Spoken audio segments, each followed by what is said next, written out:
You don't want to miss this train. So, Lord, we thank you in advance. Get ready, get ready. Good God afternoon, people of God. You have tuned into episode of Solutions. I am your host, Minister Corey Wright. As always, we know what the problems are. We know we need to solve them.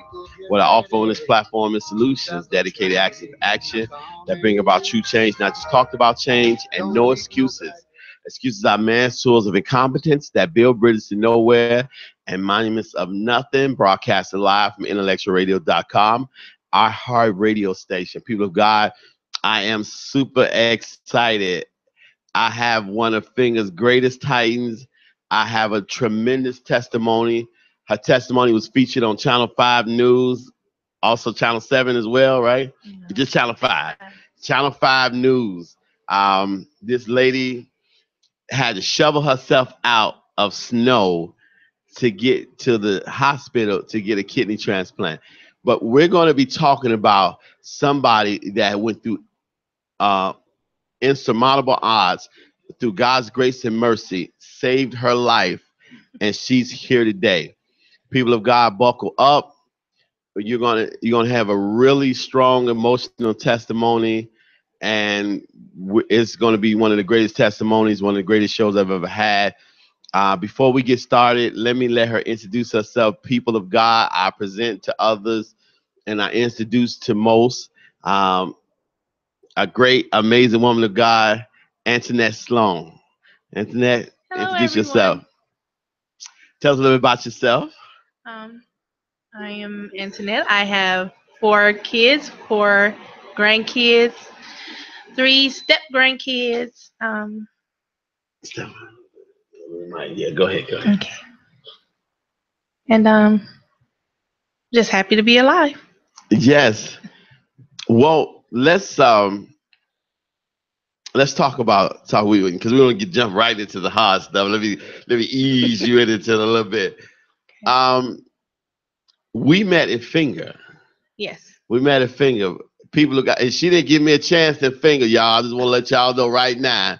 I like that Finger, but she didn't give me an opportunity at Finger. But in Finger, let's start with Finger. Okay. In Finger, you had your twins. Yes, in my senior year. Tell us a little bit about that. During my pregnancy with my twins, I was having a number of mild heart attacks. You were having mild heart attacks in high school when you were pregnant with your twins. Yes. And it was due to the fact that I got pregnant at a young age. Didn't, consult with my doctors as to how my health would be if I did get pregnant. So my hormones was just out of control, and that's what led to it. Wow. How do you know it was heart attacks? Did you have to get rushed to the hospital? Were there symptoms? Yes, my grandfather used to take me to the hospital. I used to have shortness of breath, sweating, like really bad sweats, pain across the top part of my back, and numbness in my right arm. Wow. And the doctor told you that that you have a mild heart attack. Were you afraid for the babies at that time? Yes, I was. I ended up having them 6 months early, and they stayed in the hospital for 3 months. So you had your babies 6 months early. Yeah. And they stayed 3 months early. 3 I had months them at early. 6 months. And you had them at 6 months. They had to stay in the hospital for 3 months. Mm-hmm. What were you thinking then? Just that they would make it, but they were strong. The doctor said that they were strong and that they would come out of it just fine. And they did. They're 25 now. Wow. And you graduated. Yes, How I did. soon did you graduate after having your kids? 2 weeks. 2 weeks. So you had you gave birth to twins at the graduation. Yes, I wasn't going to do 4 years and not walk across the stage. Wow. Even though my counselor told me, well, we could bring you your diploma. I'm like, heck no. And wow, let me ask you a question. You after high school, what happened after high school with your health and everything? My health was pretty good after having my twins. I suffered from a lot of blood pressure problems, and they would put me on medication and then take me off once it was doing a little better. Then I got pregnant with my daughter 3 years later and started having problems again. What kind of problems? My blood pressure issues, they diagnosed me as being a high risk pregnancy. So I had to watch what I ate, lower my salt intake, and just pretty much, relax. Now, how did it make you feel being such a young lady? Like, why am I dealing with this at such a young age? Is it generational? Yes, high blood pressure it runs in my family. But I Wow. didn't think I would get high blood pressure problems. Now, um, your first pregnancy was rough, and your second one was rough. And then, was it the age 33? Or what age did you realize that you had a bad kidney? When I got pregnant with my son, I was 26. And when I went to see my OB-GYN, he noticed that I had a lump in my throat. And I'm like, I've been going to the doctors and they told me it was strep throat. And I'm like, no, strep throat doesn't feel like this. But since it didn't bother me, I didn't do anything about it. And when I found out that thyroid, that was the reason why I had the lump in my throat, I couldn't do anything until after I had my son. Thyroid do in your body? It regulates your body temperature. So without a thyroid, you don't know if you're too hot or you're too cold. Right. So you could actually be freezing and not know you freezing, or you could be Your too. body just doesn't know when to cool down, or it doesn't know when to warm up. So when I get cold, like my muscles ache, so I know I have to get somewhere warm to kind of bring down my body's temperature. Wow. Now, was this before you found out about your kidney? Yes, this is what actually led into me finding out about my kidney. How so?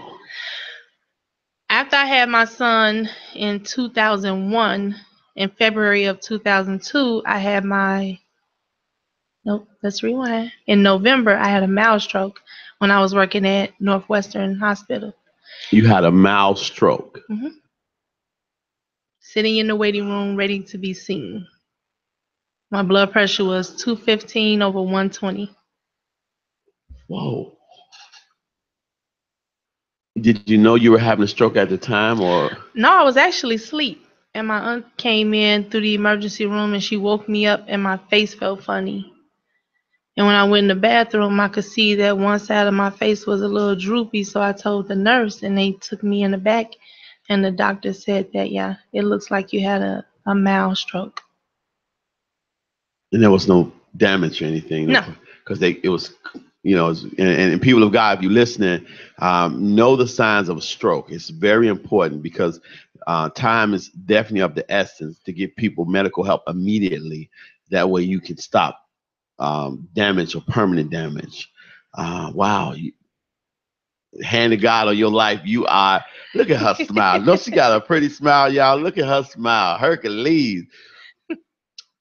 Grace of God, you were there. And how did you find out about your kidney? In 2002, I had my thyroid removed. For 2 years, I was going to the doctor every month, never missed a month, was getting labs done. And in 2004 is when my primary care doctor told me that I had kidney failure. And I'm like, well, what stage? He said 3.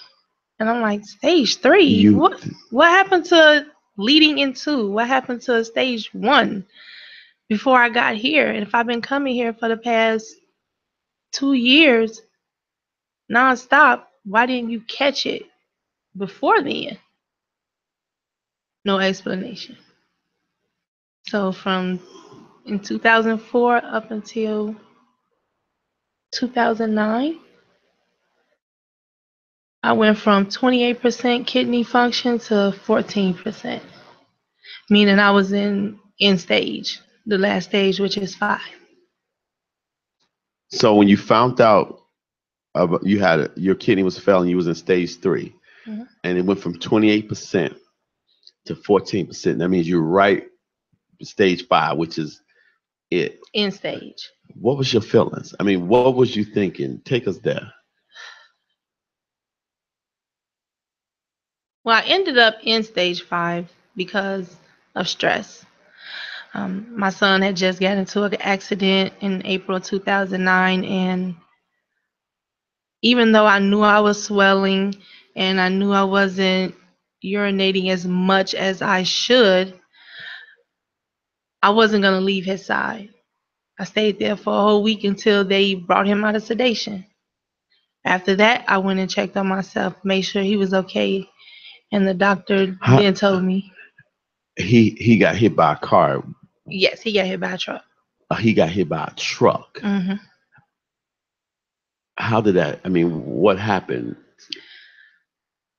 On his normal Saturday routine with his dad, he got hit on 95th and Ashland by a truck. A lady had hit the truck and he lost control, and the truck came up on the sidewalk and hit my son. So at the time that your kidneys at 14%, That's when they went into 14% because of the stress. because of the stress, your son is hit by a truck. How did you deal with that? Praying, crying on my own time, not letting him see me, just being strong for him because I knew I had to be. What was the injuries, if you mind talk about the injury to your son? His right arm was almost decapitated. He had 2 punctured lungs. Both lungs were punctured. His anus was outside of his butt. He had a lot of gravel, so they had to do a lot of debridement to get out of his butt. This was fractured. Wow. And he turned 16 today. He turned 16 today, fully healed. Fully healed. Fully healed. Ain't God good? Ain't God good?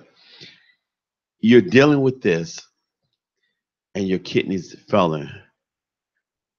Did you feel like I'm not gonna make it? How am I gonna make it through this? No, because at the time my main concern was him. I mean, I knew what was going on with me, but making sure he was okay was priority.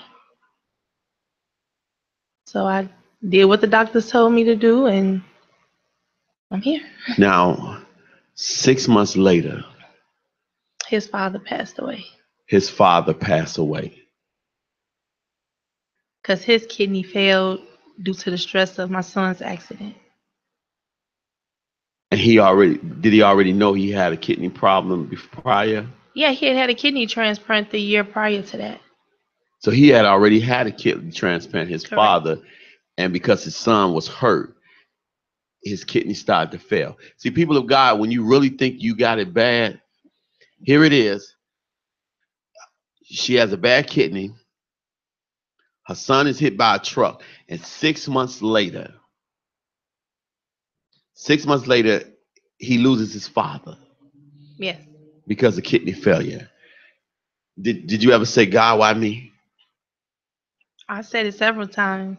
It took my pastor, James Holliday, to tell me, why not you? And at first I was upset and I'm thinking, what do you mean, why not me? Why not? Why me? Why me? And he was like, no, why not you? So I went home and I thought about it, and people started coming into my job and they were having different issues. And I'm like, well, you should tell your doctor, you should go get this checked out. And, maybe they should run tests to see if you have a thyroid problem or if you have a kidney problem. And lo and behold, they came back and was like, yeah, I do have a thyroid problem, and yes, my kidneys are failing. So I'm sitting there and I'm like, oh, I see why not me. Because if I didn't know the things that I knew, how would I be able to tell someone else what to do or the signs to look for? I wouldn't.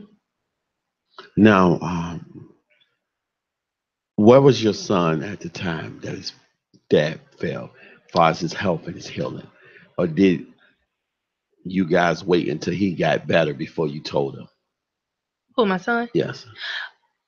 Actually, my son he got released from the hospital in June. He was, no, he knew. He was at home. He came home in June and his father died in November.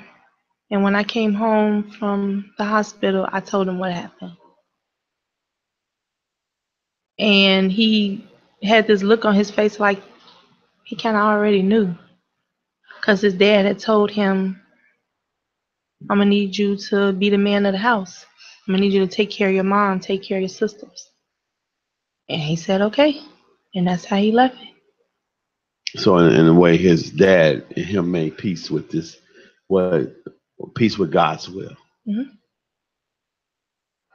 I know he suffers a lot from it now by him not being there. He may not tell me, but I can tell. Today, he looked like he was a little depressed, but he's okay. He'll be okay. How did you deal with losing him? And did it make you feel like, since this happened to him, that this is a possibility that could happen to me? I had a lot of what if moments, but I knew if I did what I was supposed to do, research me, because it's always good to research yourself when doctors tell you what's going on with you.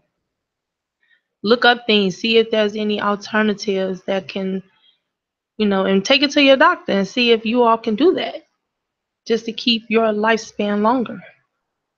And that's what I did. I used to research stuff and be like, look, can we do this? Is a possibility I can do this instead of this? And because they knew that I was researching myself, they helped me out. I had some doctors that was like, no, we have to do this. And I'm like, no, I know I was hard-headed. And some of the things that I researched, I did on my own. And in 2011, I ended up on dialysis. I went into respiratory failure and ended up on dialysis, not because of the things that I tested on my own, but because, well, I really can't get into the because, but Because basically you're doing some things on maybe what I feel was the because. right. Okay. Basically some things that you shouldn't been doing. Well, no, for a whole month, I ended up going to the emergency room. Every weekend, I was in the emergency room. And one of the doctors said, well, what is the doctor waiting for? She's already in kidney failure. Why don't he go ahead and put her on dialysis? And he didn't. He never did it. So the doctor didn't do it, even though Right, they're like, well, wasn't me. you're in kidney failure. Why didn't you do it? And the doctor, wow. Some of these doctors are so smart. Just like, and I say this when I had my surgery for my gastric surgery, the anesthesiologist didn't want to put me under. She didn't want to put me under because she said might have to incubate me while I'm awake. Like, I'm gonna really let you stick something down my throat while I'm awake.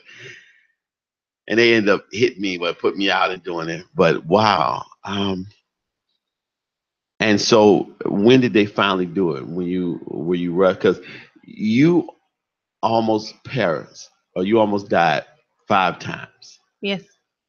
3 times at dialysis and 2 times at home. What happened?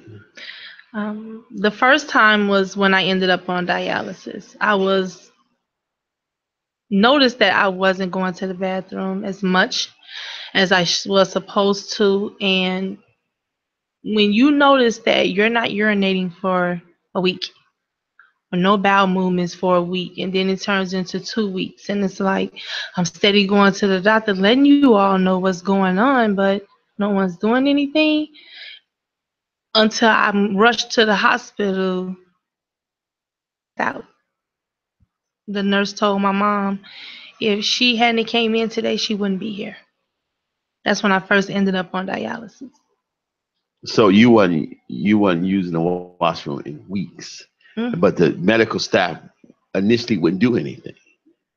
They were sending me home with an antibiotic and inhalers, saying it was my asthma. Where's these doctors at? So me and Earl definitely don't want to go to these doctors. Wow. Said if you wouldn't have came then, you wouldn't have been here. Yep. What was your response? When I woke up and saw my mom and the nurse talking, I thank God that I was still here, and I knew I was going to end up on dialysis, and yes, it hurt, but I knew it would extend my life a lot longer if I just go ahead and do it. Can I ask you a personal question? Sure. You don't have to answer if you don't want to. Okay. Was there ever a process in this point, was there ever a point in this process that you said, I'm going to die? No. Never. No. Because I knew God had my back. Come on. Come on. I knew God had. If He can bring me out of respiratory distress, I knew that at that point it wasn't the doctors. Doctors can't put breath back in your body. Come on. Only God can do that. But I'm not going to say it wasn't times that I didn't want to go to dialysis, because those needles hurt. They do hurt. And they put it in your arm. Yes. I have a fistula in my arm. Wow. And how do you deal when people look at your arm, or they want to know, they look at you, the marks in your neck and your arm, and they want to say something, or you meet a guy or somebody, he look at it and want to ask questions. How do you deal with that? I just asked, is there something you need to know, or something you want to ask me? And they were like, oh no, yes it is. Your face, that is something you want to ask me. And they'll ask, well, what is that? And I'll be like, that's the reason I'm still here. Wow. And now I'm sure somebody say, well, there's cosmetic surgery to get rid of these marks. No, this guy told me, he said, I know a good tattoo artist that can put a necklace around your neck. And I'm like, why would I do that? I don't want a necklace around my neck. And he said, oh, because don't your scar bother you? And I'm like, no, that's the reason I'm here. If I didn't have this scar, I wouldn't be here. So no, my scars don't bother me. They're a reminder that I'm still here. Wow. Now, the second time you almost died, what happened? Too much fluid being poured off of me at dialysis. My blood pressure dropped. And you'll know when your blood pressure drops because you get really hot. It's almost like a inner fever. And when I yelled out to the nurse, she came over and she was like, give me some chicken broth. And I don't know what kind of chicken broth they have, but whatever it is, it works on bringing that pressure back up. And that's what happened each time that I was there. It was been just too much fluid being poured off. Chicken broth. So I guess our grandparents knew when they used to give us chicken noodle soup to get rid of sick, that they knew. Wow. Yeah. And the third time? It was actually after my transplant. We're at home and I just started having shortness of breath and I couldn't figure out why. And when I got to the emergency room, the lady was asking me questions and my son was like, she can't breathe. Like, we need to get her to the back. Right. And the same time, the doctor said, well, I'm glad you came in. He was like, because you have a lot of fluid on you. He was like, and that's what makes your breathing difficult. And it can put you into respiratory distress because the fluid is bagging up in your body. Now, you have waited 7 years for a kidney transplant. Yes. And most people don't survive after 5. Yes. But you survived 2 years longer. And tell us about the day that you got a call saying that we have a kidney for you. Super Bowl Sunday. Super Bowl Sunday. Wow. Who did you have? Super Bowl Sunday. They called you Super Bowl Sunday and said, we got a kidney for you. Yes. She asked me the way she said it was, what are you doing? And I said, sitting here eating breakfast. And she was like, don't eat anymore. I'm like, why not? This is a good breakfast. She said, no, we have a kidney for you. She was like, wait for the call. I'm going to call you back. We're going to do a little testing. And when I call you, we need you to get here. So they did their testing and they called me back and was like, it's a perfect match. The person was 18 years old, car accident, and we need you here in an hour. Let me stop you right there. Okay. How does that make you feel to know that you're living because someone had to die, and it's not your fault, Right. and it's God's will that happened? Do you ever think about that in order for me to live, somebody had to die? How do you feel when you think about that?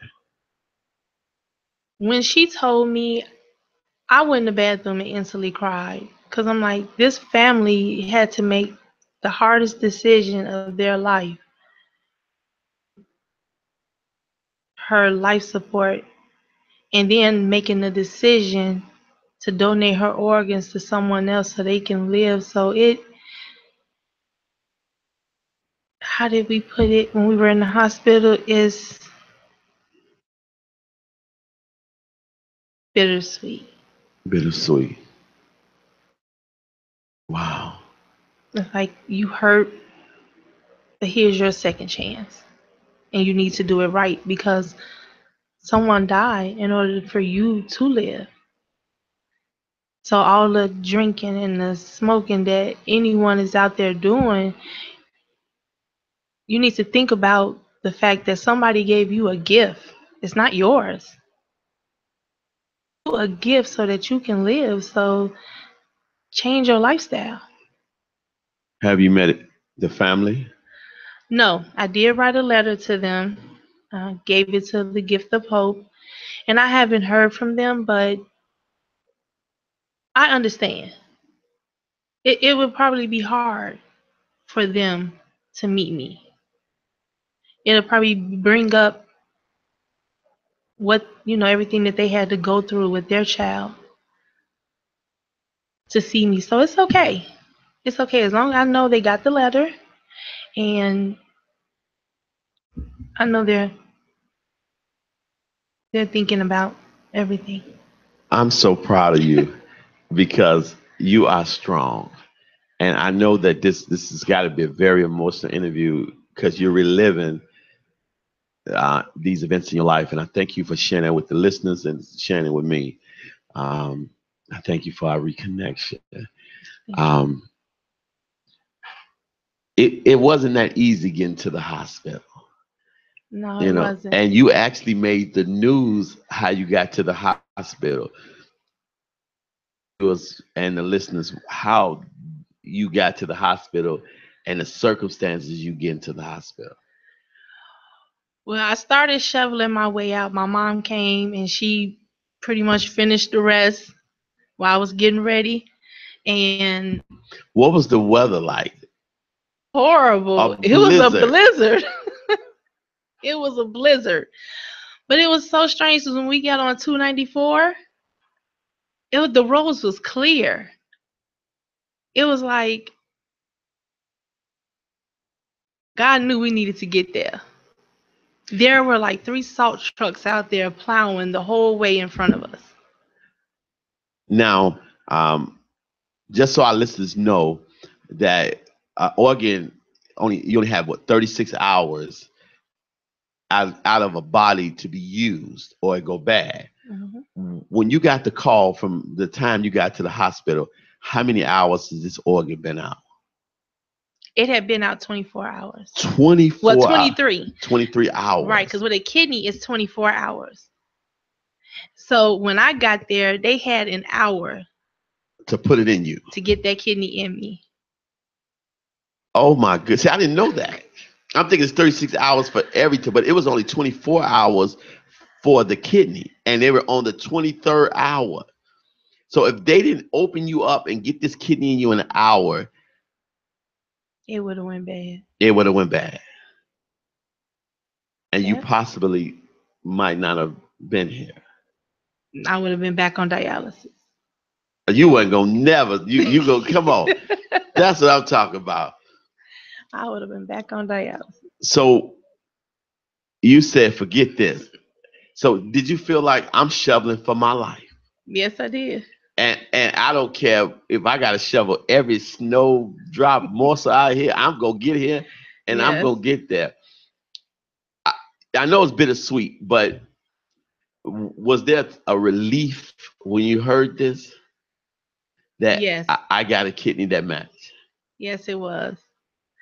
Granted, I was afraid because you do go through the what ifs. What if it don't work? Maybe I should just stay on dialysis, and at least I know I still got a chance to be here being on dialysis. I also thought maybe I don't want to go back on dialysis if this fails. But, I was like, you know what? Enough with the what ifs. This is my moment right now. Wow. And I'm finna just indulge in it.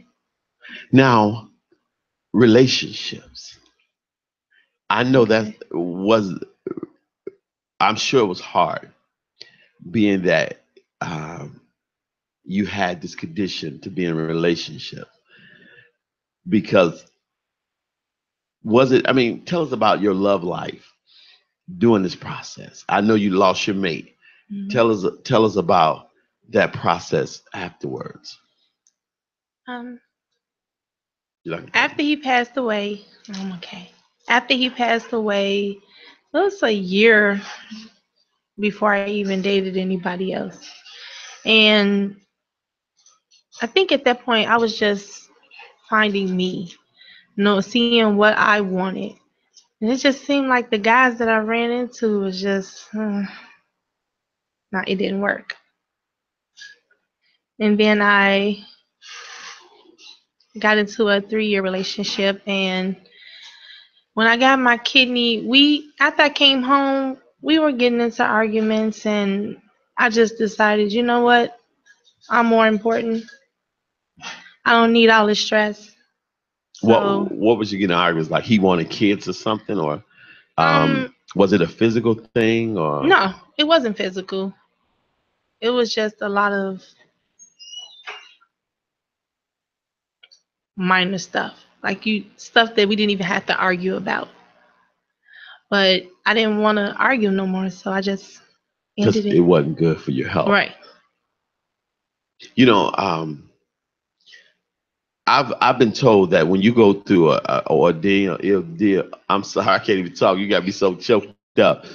An ordeal where it's a life or death situation, that it eliminates that pettiness from you. It does. When you got your second lease of life with your kidney, did you look at stuff so minute, so minor? How did you look at situations? And was that one reason why were you like, I don't want to deal with this guy no more because I just don't have time? The only thing I did was I sat up and figured out what was most important. And that was me.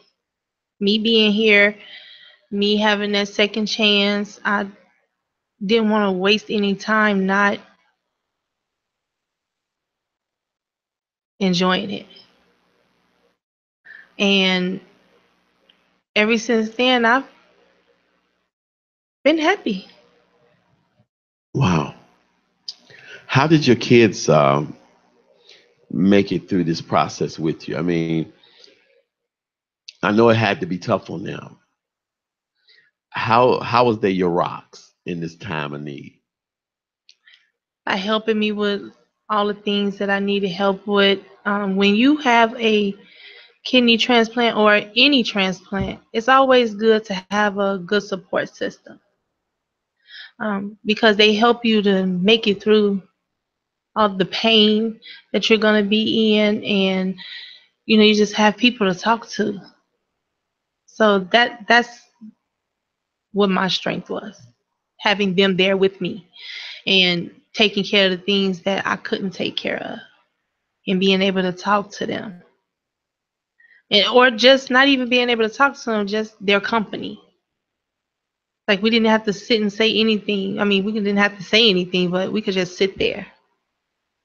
And being there was good enough for me. Now, you've had some feelings. I mean, this has been an ordeal. How was it at work? I mean, what did people treat you good? Did you have people that treat you good? Did people, feel like, okay, I need to get rid of you? I mean, what was the work experience like going through this ordeal? Well, in the store that I worked in, or each store that I worked in, the workers were great. A lot of them was like, no, just sit down, we got it. And I'm like, come on now, y'all know me better than that. I got to get up and move around. But then there was some people in upper management that just pushed my buttons Mm, to the point where, yes, I did get let go. wow. Yeah. Could you imagine being them today? But I'm just happy that I have a job now that I love. Both jobs, I love them. I love taking care of people. That's my first job. And my second job is taking care of people also, but in a different way. wow, I'm so I'm listening to your story. See, I'm trying to keep it together because people really don't know the things you went through, and you always kept that smile. Yeah, my doctors used to say, we never know when you're in a bad mood or when you're not feeling good. And I'm like, what do you mean? They're like, because you're always smiling. And I'm like, hey. Tell us about. Let's go your childhood. I mean, you're the only child. Yes. Tell us about your mom, your dad, and how you like them. Um. Well, my mom is strong, so I believe that's where I get it from. She's a rock, huh? Yes, she is. And I hope she watching. Hey, mom. actually, she got a root canal, so she's probably in a lot of pain right now. Right. But I love that for her. My dad wasn't really in my life, so my grandmother, my mom, and my grandfather who raised me. So I think I'm a little bit of all of them. Um, kind-hearted, love helping people. So that's where I get it from. I get it from them. Your mom, your dad still alive? Yes, they are. Yep. Have you made peace with your dad? I'm working on it, but it's coming along okay. Did he know about your condition and you having a transplant? Yes. Yes. He called me every day I was in the hospital. We talked. Um, but it's just a little, I don't know. It's, You still got those bent up yeah, we feelings still against him. got a lot of stuff to work on. See, you know what though? Um, you have to let those things go because time is too precious to hold on to them. Yeah. My dad, I met my dad at 25, and My dad had 6 kids with his wife and 7 outside kids.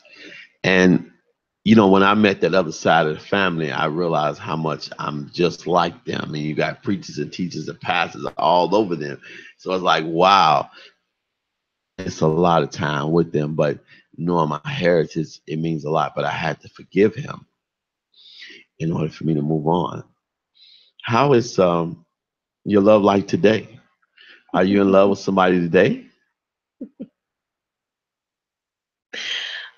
Yes, we're getting there. We're getting there. Yes. Did you ever think that somebody could love you unconditionally, um, being that you've been through so much? Or did you ever feel like I can open up and trust somebody?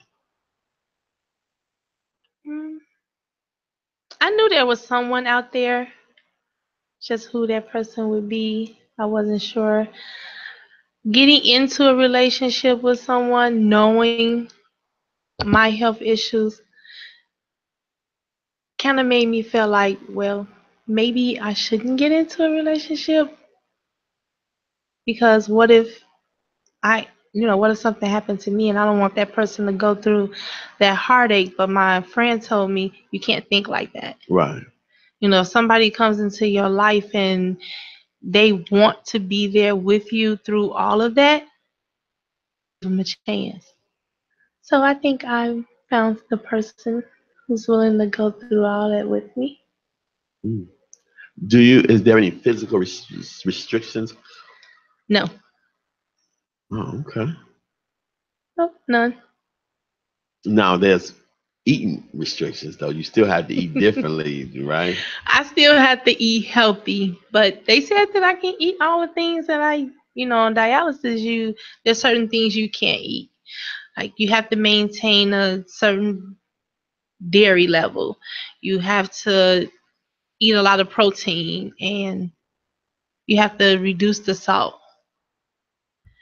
But now I can eat a lot of things that I wasn't able to, but I still have to maintain the salt, keep the salt down.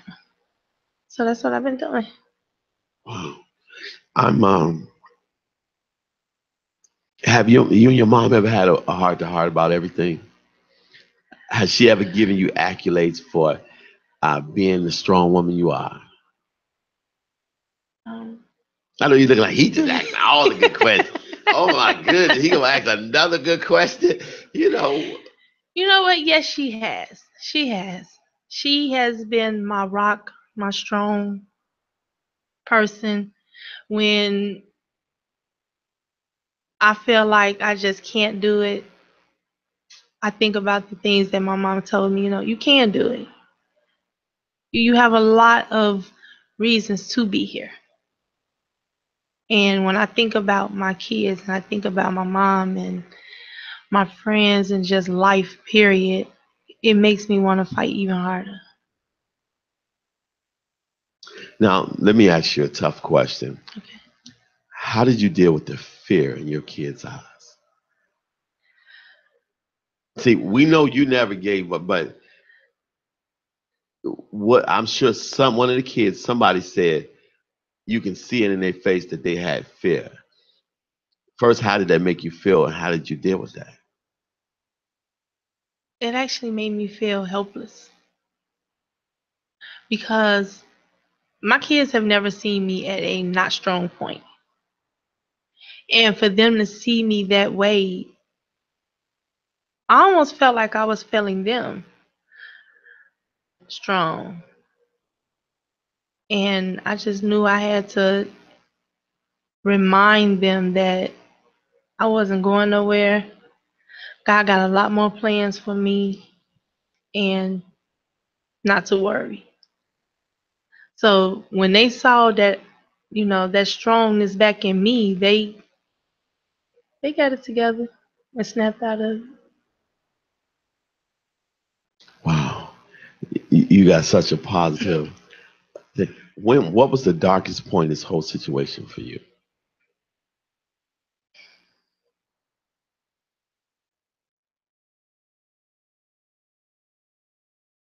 Or better yet, what was the Hmm. point that you said, I know that if it wasn't for God in this whole process, but what was the point where you said, you know what, Lord, I can't do this no more. I want to stop. That never. I You knew want he wouldn't let me give up. Because each time that I've had those near death experiences, he always pulled me out of them. I never had a point where I just didn't want to be here anymore. That was never an option. have you thought about a book? It has been brought to me that I should. Um, I don't know where I would start, but I would. I would consider writing one. Now, Super Bowl Sunday, we got you laying in the bed with everybody around you, and you got your two thumbs up. Take us to that moment. I think that picture was actually the next day. I was just happy, joking around with the doctors, and I'm telling you, Christ Hospital has the most amazing team. Their transplant team is awesome. They treat you more like family instead of a patient. They ask you, what do you think? Or how do you feel? Or how do you feel about us taking this route instead of this one? They ask questions, and I never had doctors who would ask me about me. It was always, yeah, do this, do this. But I was just happy. Happy is the only way I can describe it. I know you're looking forward to the reunion. I hope you come Yeah. to the Finger Alumni Reunion so everybody can see you and they can see, because I'm sure and I'm praying that everybody's watching this and that a lot of people watching this, because there are somebody right now that's feeling like they're going through insurmountable odds that I can't make it. Sum up your experience and give them a word of encouragement that you can make it. Never lose faith in God. Always know that He's always there with you. And when you think about giving up, think about your family. Think about all the things or all the reasons why God woke you up every morning. Every morning you wake up, that's a gift. Because you probably couldn't have woke up that morning. So every day that you think about, oh, this is the worst feeling of my life. No, it's not. You don't need to think about when you have a serious illness, you have to think more so about the positive. Life is too precious, and I notice that every time that I think about those times that I could not be here or I wouldn't be here. You just have to think about life. Do you find yourself getting more emotional now that you do have a second chance of life?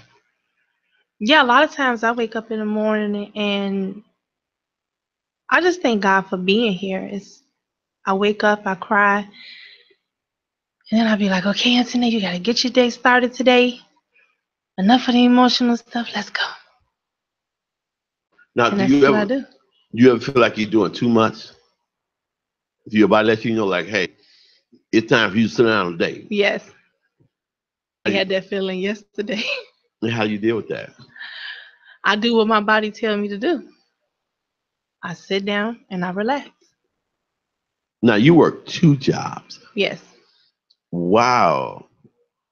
Do you think that's a little too much sometimes, or Sometimes I do. Sometimes I think it's just way too much. And I know I need to probably cut down on one of them, but I like what I do. So it's kind of hard the lady that I take care of in the morning, it's kind of hard to tell her that, yeah, I may have to drop down 2 days, or my job where my customers come in and they remind me of every time I see you, you gotta smile. Or thanks for asking me how my day was. It's kind of hard to get that up when you making somebody's day. So I don't know which one I'm gonna cut down on, but I had to the end of the month to figure it out. Now, I'm curious to know, what was you thinking when I approached you to do this show?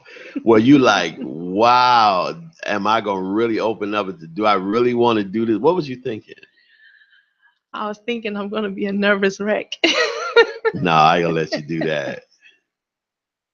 But I just thought, it'd be a chance for me to let people know the things that I was going through. Some people that I never even told how I was feeling. But it feels good. I was worried when I asked you to come, because I didn't want to get you too emotional. See, I'm really reserved, because you see some of my interviews and hey, Yes. let me, you see me and Pastor Sam's another figure tight yesterday. And when I had him on, we go. He said, open up. He gonna be transparent. So I'm a little bit more milder, because I'm like, okay, let me ease you, let me get you, because you know you have to. Does it now? And I always want to know this: when you talk about your experiences, do you relive them emotionally, or is it more of a therapy now that you're reliving them and you're talking about to help somebody else? It's more of a therapy. I really don't get too emotional anymore. I used to, when people would ask me, well, oh my goodness, being on dialysis so long, how did you even deal with that? And the whole time I would be telling them, I'm like, ugh, I would break down, I would cry and get really emotional, and they, oh, I'm sorry I asked, I'm sorry. And I'm like, no, it's just a reminder of all the things that I went through. But now I can tell it with no problem. It feels good to. Now, where do you want to see you 5 years from now? I would like to be married. I would like to be. I don't even know if I can get any more happier than I am right now. But married, happy, helping others um, with some things they may be going through or questions they may need answered about their health and how to deal with certain things or just life. Um, I don't mind helping people, and I don't mind listening. Sometimes people don't want you to have a response. They just want you to listen. And that's what I do. Wow. Now, do you see yourself in ministry? Because I do. Do you see yourself in ministry? I can see myself there. Because helping people and talking to people, and that's part of ministry. You're helping them. Wow. So you want to be married, huh? Yes. What? Okay. What is a man gonna get when he get Antoinette Sloan? What is he gonna get besides a survivor? um, a strong woman that can give unconditional love, support, um, be your best friend, your lover, your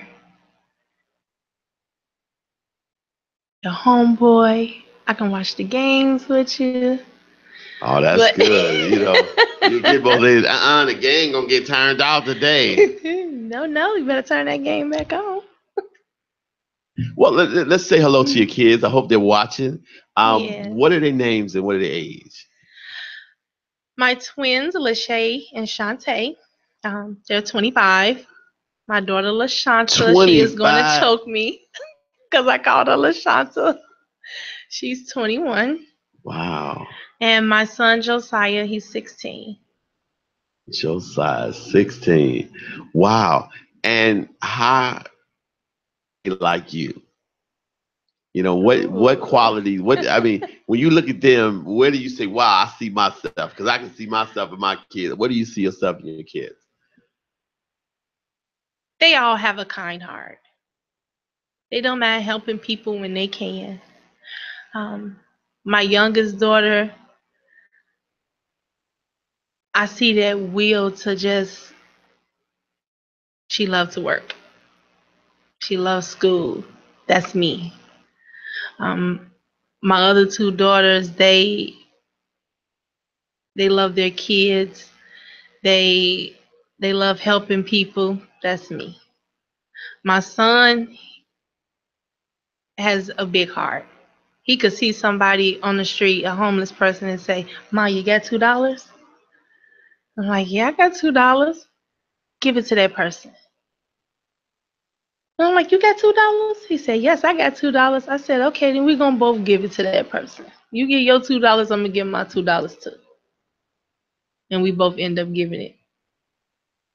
But he just has that heart for helping. Now, we know everything that's happened to you is by the grace and power of God. Do you ever say, wow, Lord, look at what you done brought me through? I mean, Yes, does it every ever blow your day. mind, your life?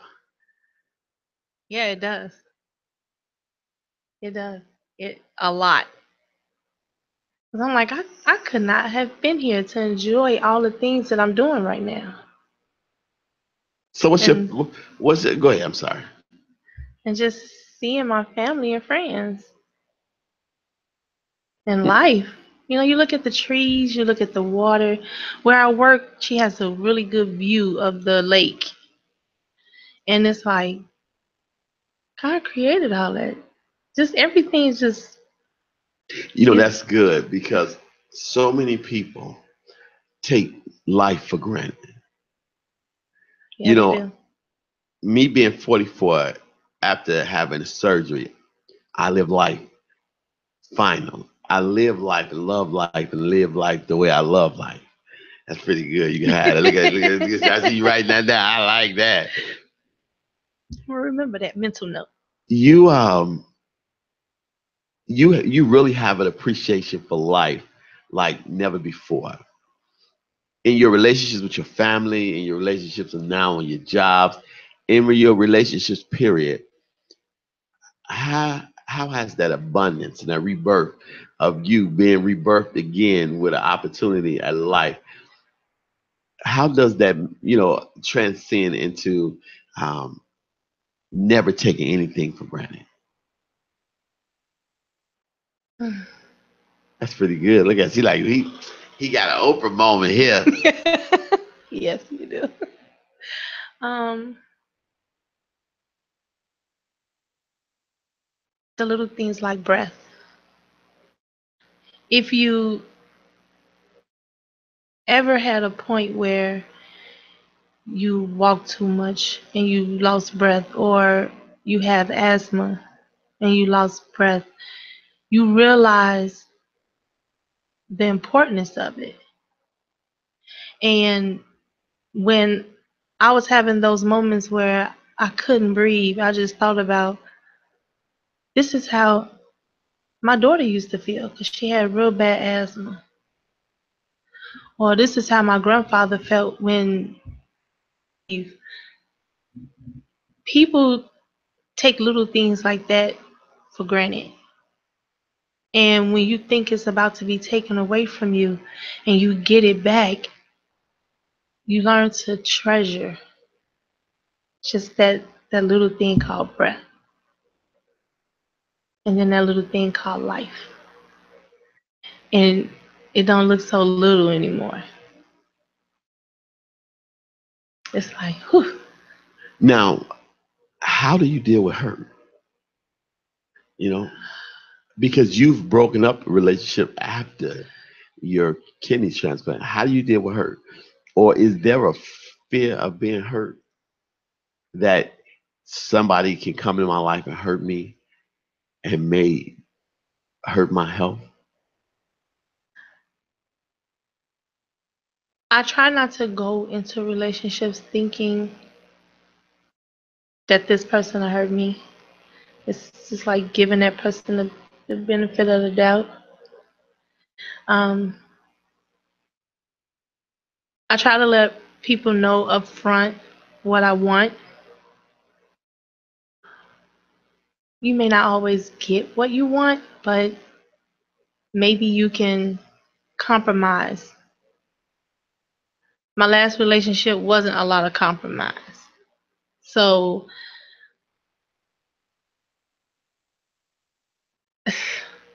Go ahead, take your time. And I don't want to bring up any bad memories or make you, you know what I mean? Yeah, because it's bringing it up. But Be open. Go ahead. Was he physically abusive? yeah, once he was. One time. But Even knowing your condition, he physically abused you, mhm, mentally abusive. nah, not mentally, but physically, yeah. But I moved past that, and You stayed with him after that. yeah, I did Why? for another year. I don't know. Did you feel like because of my situation that nobody else would want to be with me? No, no, because I had other people who wanted to be with me. But Yeah, you're bad mama jamma. no, I don't know. I don't know why I stayed. I guess because he said he would work on himself and he would do better. Um, Even though he really didn't do better, I guess because of the type of job he had, he wouldn't be there as much. So I almost thought of myself as single. So I Did you ever say, I've been through all this?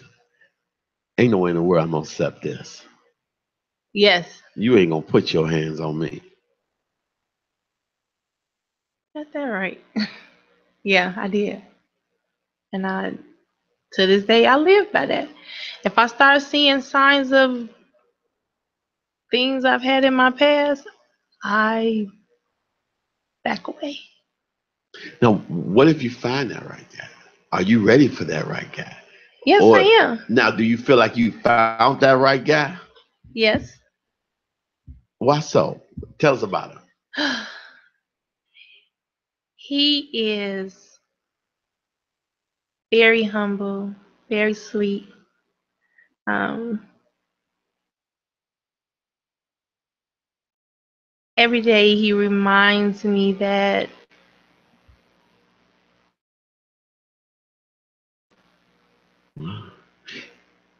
If he's out there listening, what would you say to him?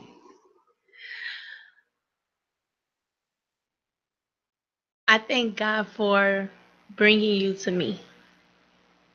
I can't wait to live the rest of my life with you and one day become your wife. Oh, Hercules, Hercules. Yeah, look at that. Wow. I This is the time of the show because and I always say this to all my guests. There is somebody that's in the corner right now feeling like I can't make it. See, there's a lot of people might doubt God and saying that, you know, God don't hear me and that I don't know how I'm gonna figure this out. How am I gonna work this out?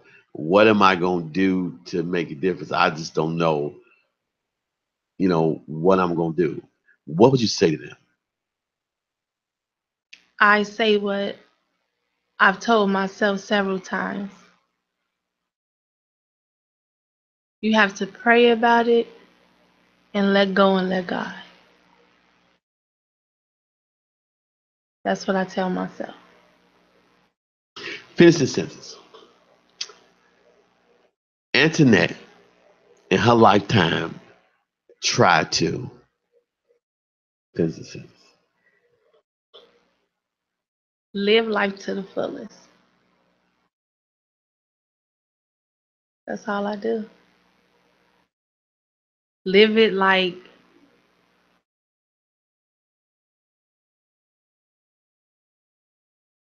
there's no tomorrow. Every day, huh? Every day.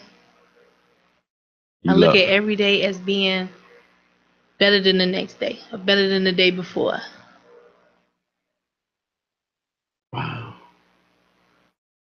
I am. You see, and people, I'm doing a good job not to get emotional because I am so emotional because, I was complaining about a lot of things in my life. Sometimes we lose focus of the beautiful things in our life. The things that we take for granted. And there are people who have all the advantages in life complaining. You sit here and you've been through some amazing, amazingly tough things, and you're more happy than you've ever been. Yeah, Your faith must be off the charts, it is. you know? And wow, I am just, and it's not often that I am lost for words. It is not often because this is one of the greatest and most touching interviews I've had because I couldn't imagine being in your shoes. It's like when people ask me a lot of times, I'll be at work and people say, wow, man, you look great, but they don't see the months of hard work or they don't see the 3 months after surgery where I couldn't walk. I was having gout attacks, my feet would swell up like balloons. Yeah. And, it's just a really amazing, really, I am so proud of you. I am so, when you came home from having your surgery, um, did your family throw you a party? Or No. nobody threw you a party? No, we still haven't had a party yet, but I think every day that I'm with them, even though they may work my nerves sometimes, and the kids, That's they what can work my family's nerves. supposed to do. Every day is a party. I have my grandkids at home with me, and How many grandkids do you have? 4. And what's their name? LaShawn, Serenity, Devon, and Javante. Man, you got some inspirational names, huh? Serenity. That's Serenity. Wow, that's definitely a name for you. Yeah, but Because if you spend 2 minutes with her, you'll be like, girl, how you get that name? Ooh, she busy. She busy. wow, look at the smile. And I know the people watching, I know they listen, they like, she is, you never once talked about anything in any hard manner. It's so uplifting. It's such a gifted spirit. And the Bible said we serve God in spirit and truth. And your spirit is so amazing. Tell us something about you we might not know. Tell me something a hidden talent that we don't know you do. Share with the world. I want an exclusive. I like to play flag football. You like to play flag football. Mhm. Well, you look like you can probably knock somebody over. Remind me not to, now fine as you is, somebody might let you tackle them. Ah! You got people trying to grab a flag on purpose just so you can tackle them. What is it you like to do? Do you like to read? Yes, I like to read. A lot of times I write in my journals. I have like 7 journals that I've written in. Just everything that's at work happened in a day. I just Wow. write about it. Whether it's I went to the grocery store or I Well, let me start. Took a walk around the park. Have you wrote in the journal about this new guy, this guy in your life? Have you wrote a journal about him, and how many books you done filled up already about him? I journal about him. Oh It's a my new goodness. journal. It'll get filled. Do you title your journals? No, not really. I title each day. I don't too much, just whatever that day or whatever I feel that day was. That'll be the title. How did you meet this guy?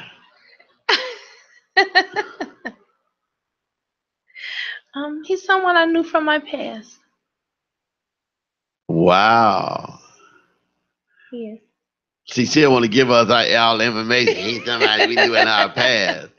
Oh, now what would you say to all the finger ties out there watching? Because so many didn't make it. You know, we lost a lot of great ones. We lost Country. We lost a lot of great ones. Jason. What would you say to those finger titans right now that's watching? Was it Julian? Which brother was it? I think it was Julian. Julian Brooks, yes. Julian Brooks, right. Of cancer. Yes. What would you say to them about the woman you are today? I'm most definitely not that quiet, shy girl that used to walk through the hallway with a book bag on her back and didn't think anyone knew her. How people knew you. They knew you. They just didn't want to approach you. I used to always say hello to you, but you used to keep walking like, how you doing? Okay. Uh-huh. Yeah, that's cold blooded. Can you cook? Good. Nah, I'm real good. Nah, I'm not talking about TV dinners and Oh no, my grandmother taught me how to cook. All right, now well, you got a full mouth of teeth, so I guess you can cook. I see nobody with one teeth. It is such a great honor, definitely having you here, and what a testimony. Thank you. My mouth has dropped, and you know what? You showed me that what I could do is you showed me that I can do an interview mildly. Something because you know me. I know you see some of my shows like I hope he ain't gonna get in here and jump all over me and stuff. But now your doctor. What would you say to your doctor today? Especially if he's sick, because I know you. Do you still see him as far as your progress? Yes. I had the opportunity to thank my doctor who did my surgery on the show. Wow. And did you tell him you're going to be on the show today? I haven't been able to speak to him. He's been a busy man. Wow. If you could say something to your doctor today, what would you tell him on the show? Dr. Mattel for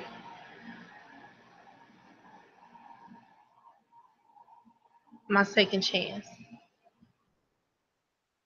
You wanted the perfect kidney for me, and we got it. All other kidneys that came through, and he was like, no, I want the perfect kidney for her. She deserves it. And I just want to tell him thank you. Wow. I love Christ Hospital. Yes, Christ. I love Christ. Any hospital that's named after Christ. I love Christ Hospital. Is it a thought you want to leave the people with? Because see, now this is the time that I want you to say what's on your heart. I've given you questions. We went through your amazing testimony. But what is it that you want to say out there listening to you? And you might be the word that changes your life. Give them what's in you to say. Come on, preach.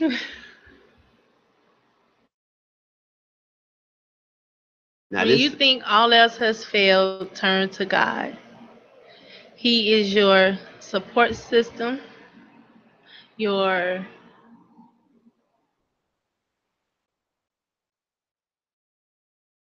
best friend in your life. All right, now you can talk now. Don't be. I gotta pull. You say When I you gotta pull out her. when you feel like there's no one else you can talk to or who will listen to you, God would be your listener. He will be that shoulder to cry on, and it won't get back to everybody else. It feel like we back in high school, don't it? Don't it feel like we back? It's like wow. Yeah. You know, I had Candace Down Barnes and Todd Parker. Candace, her name was Candace Down. I had her and Todd Parker from Finger here. They have a company together. She's a brilliant professor and everything. And when I seen Todd, I almost jumped like, wow, because it was like we were all back in high school again. And do you have a friend from high school that just takes you back outside of me, that takes you back to Finger days or take you back to high school? Yes, I do. And we've been friends for 25 years. 25 years. Yes. Y'all been friends when they had food stamps still in the thing. Yes. It wasn't no link. You had to tell the food stamp out. Earl, our producer, he still got food stamps like that. What? Who is this? What's her name? Her name is Nikita Owens. Yeah. Do I know her? I don't know. I wasn't popular. I wasn't either. Even though I had the curly fade, and back in the day, I had The high top fade. the high top fade, the curly fade. I saw up and down. I was I'll be sure Superfly, Keep Sweat Days. My goodness. We are going to wind down. Okay. We had an amazing show. And just let people know, tomorrow I got Evangelist Renee Perron. Mm-hmm. His ministry is amazing. His ministry I watched him float everybody in the church. His healing ministry is amazing to the point where people are being healed. And he wiped our church out. When I tell you, everybody was slain in the spirit. Amazing man of God. Wow. And he's very knowledgeable of the Bible. And we're going to really get deep into some things. And he has a great perspective, because what he does is he's tearing down so many barriers as far as the black church, Hispanic church, or church that look at nationality in churches and study children and men and women of God. So he'll be on here tomorrow. Also, people of God, we're looking for sponsorship. You can always go to my GoFundMe page on my Facebook and you can donate. I want to thank you from the bottom of my heart for you doing this interview. I know it had to be an experience. Thank goodness I look good, and I'm just messing with you. But it was an amazing experience that you would live those moments with you again. How are your health now today? Oh, I'm in good health. Good Good health. health. They say everything is going well, and I told my mom that I've doubled my lifespan by Wow. receiving this kidney. Wow. So. We serve an awesome God, people of God. And is there anybody you want to say hello to? Anything you want to say before we go out? Enjoy life, everyone. Enjoy life, people of God. Remember, if it was easy, there would be no Antoinette Sloan. If it was easy, there would be no Minister Corey Wright. If it was easy, it would be no Earl Winfrey. You have to get up and be the change that you want everyone to be. You got to remember, if God gave you a second life, a second chance on life like he did this wonderful woman right here, live life to the fullest. But I tell you what, live life to the fullest on your first opportunity. People of God, if it was easy, there'd be no you. See you at work. Bye. People get ready. There's a train a coming. You don't need no baggage.